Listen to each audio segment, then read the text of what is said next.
I did volunteer after my hernia operation.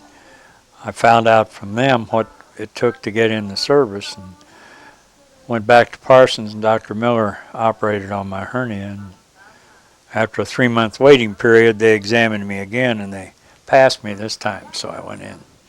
When I had my date to go, Marie told me that Monsignor McKay wanted to see me.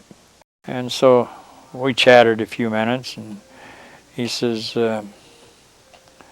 you ought to marry Marie before you go to the service. She tells me you're not going to. I said, that's right, Monsignor. I says, I don't plan to marry until I come back for when the service is over. But of course, that went down the drain when later on I didn't marry as he had asked me to. But later on, when we knew we were going to go overseas, she and I think she really talked me into it, not me. But she just she was very persistent. So she came to Campbell and we got married on March the 17th of '44. We had our 2 or 3 days and that was it. And we were gone shortly after that on our way across the pond. I got a letter from John when I was off the coast of southern France, getting ready to land in France. And mail caught up with us, and I had a letter from John stating that he had been wounded and told me to stay in the States. And his advice was well meant, but I was knocking on the door of southern France when I got the letter. And told me he had hurt his arm pretty bad. I don't know that he told me. He might have told me that he was going to lose his arm. I'm not sure. His big advice in that short letter was do what you can to stay in the States. I joined the 14th in Chaffee, Arkansas. And then we went to Campbell and first of all we had maneuvers, and then we're based in Cap Campbell until we went to Dix to ship overseas. Well, once we got our convoys and everything and started heading north, why, we were always on the alert for enemy fire and enemy traps and so forth. We were in medium tanks. There was 5 of us. Driver and assistant driver, the gunner and the tank commander and the loader. I started out as a gunner, and later on, not too long after that, I became a tank commander. As a gunner, I was a corporal. As a tank commander, I was a sergeant. I stayed tank commander until the war was over. We started in October 8th, I think is when the ceasefire came. I was in the occupation army. I didn't have enough points to come home. We were in southern Germany then, near the Austrian border. We were in Austria the day the war was over. We had crossed over Germany and had just entered the country of Austria when they called the ceasefire.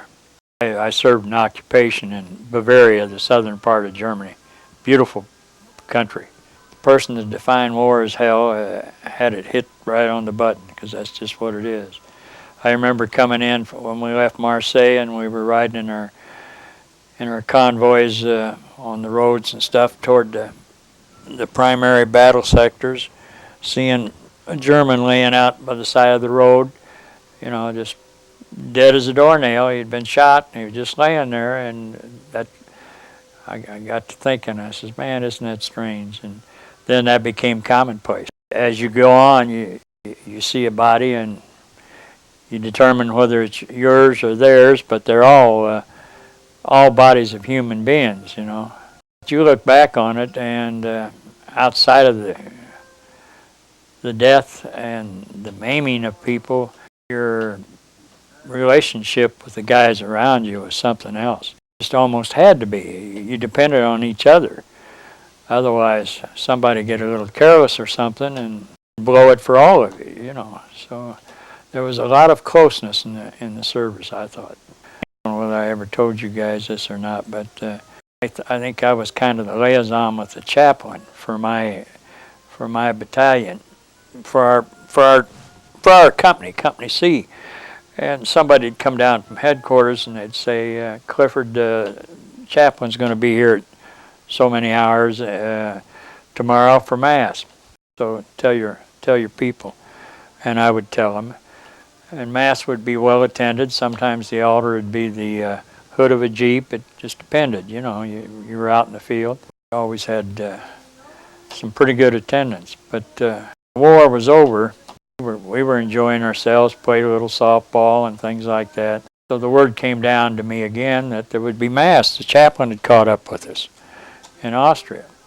So I went and made the round that particular morning, and the attendance was much different. It's kind of like September the 11th here, how the churches suddenly became a little fuller, you know, and so forth.